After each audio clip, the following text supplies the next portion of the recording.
Islamic कहानी खोया हुआ खजाना और सच्चाई का इनाम। बहुत पुरानी बात है। बगदाद के एक कोने में एक गरीब मगर नेक युवक यूसुफ अपनी बीमार माँ के साथ रहता था। उसकी जिंदगी फकीरी और मुश्किलों में गुजर रही थी। दिन भर मजदूरी करता, कभी ईंटें ढोता तो कभी बाजार में छोटी मोटी नौकरी करता, मगर फिर भी घर का खर्च पूरा न होता। उसकी माँ कई बरस से बीमार थी। यूसुफ अक्सर उसकी दवा लेने के लिए कर्ज भी ले लेता, मगर फिर वक्त पर चुका देता। गरीबी और तंगहाली के बावजूद उसका ईमान कभी डगमगाया नहीं। वह हमेशा नमाज पढ़ता, कुरान की तिलावत करता और अपनी माँ की सेवा में लगा रहता। गांव के लोग अक्सर कहा करते, यूसुफ गरीब है मगर अल्लाह ने उसे ईमान और अखलाक की दौलत दी है, यही असली खजाना है। एक दिन यूसुफ मजदूरी से वापस आ रहा था कि बाजार के एक कोने में उसे एक पुरानी सी थैली पड़ी हुई मिली। वह थैली किसी के फेंके हुए सामान जैसी लग रही थी। यूसुफ ने उठाकर देखा तो अंदर एक पुराना सा कागज था जिस पर अजीब से नक्श और निशान बने हुए थे। कागज को गौर से देखने के बाद यूसुफ को लगा कि यह शायद किसी खजाने का नक्शा है। पहली ही नजर में दिल ने कहा कि यह तो किस्मत का इशारा है।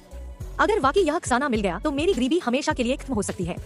मैं अपनी माँ का अच्छा इलाज कराऊंगा, गरीबों की मदद करूंगा और खुशहाल जिंदगी गुजार सकूंगा। मगर अगले ही पल दिल से एक और आवाज आई, याद रखो, अगर यह खजाना हराम या किसी की अमानत हुआ तो इसमें बरकत नहीं होगी। अल्लाह की रजा हमेशा हलाल में है, चाहे वह थोड़ा ही क्यों न हो। यूसुफ ने कागज अपनी जेब में रखा और सोचा कि कल इसका राज खोलेगा। रात भर वह सो न सका। कभी सोचता कि यह सब धोखा है, कभी दिल कहता कि यह अल्लाह की तरफ से एक इम्तिहान है। आखिर सुबह हुई और उसने फैसला किया कि वह इस नक्शे का पीछा करेगा, लेकिन साथ ही दुआ भी की, या अल्लाह, अगर यह मेरे लिए भलाई है तो आसान फरमा और अगर बुराई है तो मुझे बचा ले।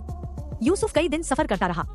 कभी कड़ी धूप में चलता, कभी भूख प्यास सहता, कभी लोगों से रास्ता पूछता और आखिरकार वह जंगल के उस हिस्से में पहुंचा जहां नक्शे के मुताबिक खजाना दबा हुआ था।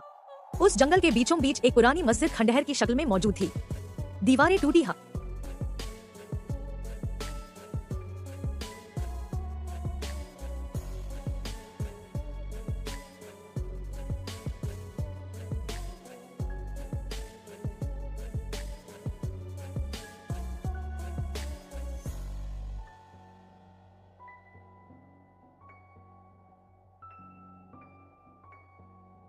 हुई थी, मगर मेहराब अब भी कायम था।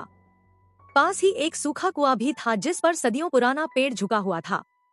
यूसुफ ने नक्शे को दोबारा देखा तो अंदाजा हुआ कि खजाना मस्जिद के आंगन के नीचे दफन है।